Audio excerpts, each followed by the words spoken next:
కోటిలో ఒక్కరిలాగా ఆమె ముఖమున్నదిలే, కోటినొక్క అమ్మాయిలాగా ఆమె చెల్లెలున్నదిలే. ఇలాంటి వికృత భావాలతో ఒక యువకుడు తన జీవితాన్ని తానే నాశనం చేసుకున్నాడు. అదే కాకుండా ఒక అమ్మాయి జీవితాన్ని నాశనం చేశాడు, ఇంకో అమ్మాయిని చంపేశాడు. ఆ కథ ఏంటో తెలుసుకుందాం.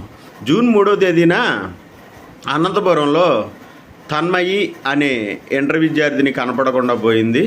ఆమె హత్య కేసు మర్డర్ మిస్టరీ వీడిందన్నమాట.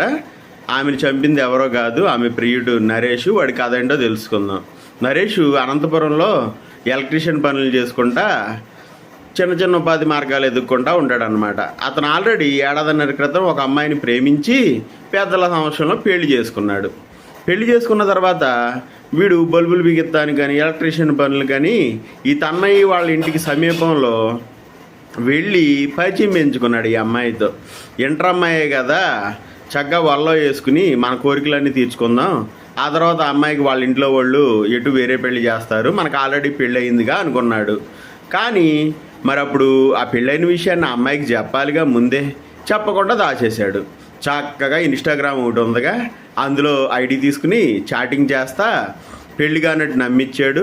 ఆ అమ్మాయి కూడా అతనికి లొంగిపోయింది, అన్ని రకాల కోరికలు తీర్చేసుకున్నాడు, అంతా బాగానే ఉంది. ఈ అమ్మాయి పాపం పీకల్లో ప్రేమలో కూరుకుపోయిందో ఏమో తెలియదు.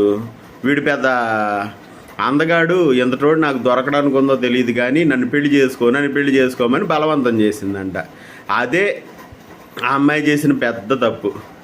ఆ అమ్మాయి అలా అడిగితే ఈడు నాకు పెళ్ళయిందని నిజం చెప్తే సరిపోయేది, ఇంకో రకంగా వెళ్ళేదన్నమాట కథ. అలా కాకుండా ఇప్పుడు ఈ విషయం బయటకు వస్తే నా పరిస్థితి ఏమైందోనన్న స్వార్థంతో వీడు ఈ అమ్మాయిని లేకుండానే చేయాలని చెప్పి ఒక చోటకు పిలిపించి నోట్లో బీర్ బాటిల్ కుక్కేసి అరవకుండా తలపై బండరాయితో మోది ఆ అమ్మాయిని చంపేశాడనమాట.